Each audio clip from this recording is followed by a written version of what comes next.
வணக்கம் நண்பர்களே. சுவாமியே சரணம் ஐயப்பா.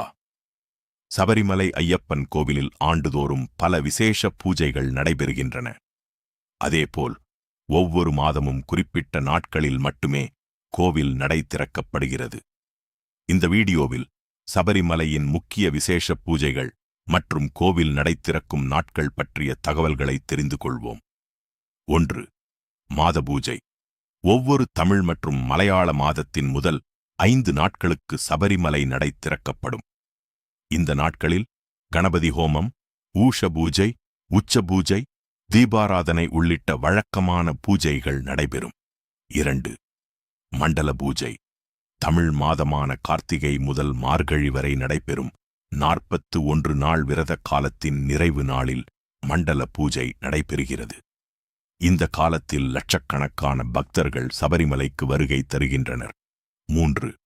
மகர விளக்கு மற்றும் மகர சங்கரமம். சபரிமலையின் மிக முக்கியமான திருவிழா இதுவாகும். தை மாதத்தில் நடைபெறும் இந்த நிகழ்வில் பக்தர்கள் மகர ஜோதி தரிசனம் செய்து ஐயப்பனை வழிபடுகின்றனர். 4. விஷு பூஜை. ஏப்ரல் மாதத்தில் மலையாள புத்தாண்டை முன்னிட்டு விஷு திருநாள் கொண்டாடப்படுகிறது. அன்று அதிகாலை விஷுக்கணி தரிசனம் மிகவும் சிறப்பாக நடைபெறும். 5. ஓணம் பூஜை. கேரளாவின் முக்கிய திருவிழாவான ஓணத்தை முன்னிட்டு சிறப்பு பூஜைகள் மற்றும் வழிபாடுகள் நடைபெறுகின்றன. 6. பிரதிஷ்டை தினம்.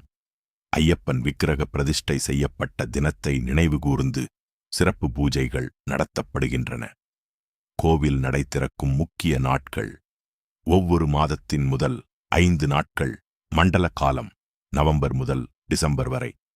மகரவிளக்கு காலம் ஜனவரி, விஷு திருவிழா ஏப்ரல், ஓணம் திருவிழா பிரதிஷ்டை தினவிழா நிறைவுரை.